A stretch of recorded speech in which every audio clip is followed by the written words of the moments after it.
ఇచ్చేసి ప్రకాశం జిల్లా అద్దంకిలోని చంద్రబాబు పాలనకు 2 ఏళ్లు పూర్తయిన సందర్భంగా వైఎస్ఆర్సీపీ ఆధ్వర్యంలో నిర్వహించిన నిరసన కార్యక్రమంలోని నియోజకవర్గ సమన్వయకర్త అశోక్ కుమార్ పాల్గొన్నారు. ఈ సందర్భంగా ఆయన మాట్లాడుతూ ప్రజా వ్యతిరేక విధానాలు, వెన్నుపోటు రాజకీయాలను తీవ్రంగా ఖండిస్తూ ప్రజలను మోసం చేసిన పాలనపై వైఎస్ఆర్సీపీ నిరంతరం పోరాడుతుందని తెలిపారు. ఈ కార్యక్రమంలో నియోజకవర్గ పరిశీలకుడు కేవీ ప్రసాదరావుతో పాటు పార్టీ నాయకులు, కార్యకర్తలు, అభిమానులు భారీ సంఖ్యలో పాల్గొన్నారు. ఎలక్షన్స్ కి ముందు ఇచ్చినటువంటి ఏ హామీని కూడా నెరవేర్చకుండా ప్రతి గడపని మభ్యపెట్టి ఏ విధంగా పబ్బం గడుపుతున్నారో తెలియజేయడానికే ఈరోజు వైఎస్ఆర్సీపీ పార్టీ ఆధ్వర్యంలో వెన్నుపోటుకు 2 ఏళ్లు అనే ఒక కార్యక్రమాన్ని రాష్ట్ర వ్యాప్తంగా మా అధ్యక్షులు వైఎస్ జగన్మోహన్ రెడ్డి గారి ఆదేశాల మీదకు చేయడం జరిగింది. ఈ రోజు అద్దంకిలో మీరు చూసుకున్నారు,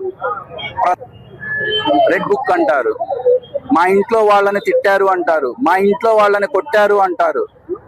సరే, ఆ రోజు జగన్మోహన్ రెడ్డి గారు ఆడవాళ్ళకి ఎటువంటి ఇబ్బంది వచ్చినా కానీ తన సొంత తల్లిలాగా ఎటువంటి కార్యక్రమం జరిగినా కానీ ఆడవాళ్ళకి ఎంత ప్రిఫరెన్స్ ఇచ్చేవాళ్ళో మీరు అందరూ చూశారు.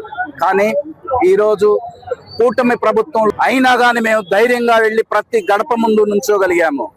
కానీ మీరు గెలిచినటువంటి 164 ఎమ్మెల్యేలకి ఓపెన్ ఛాలెంజ్ విసురుతున్నాను.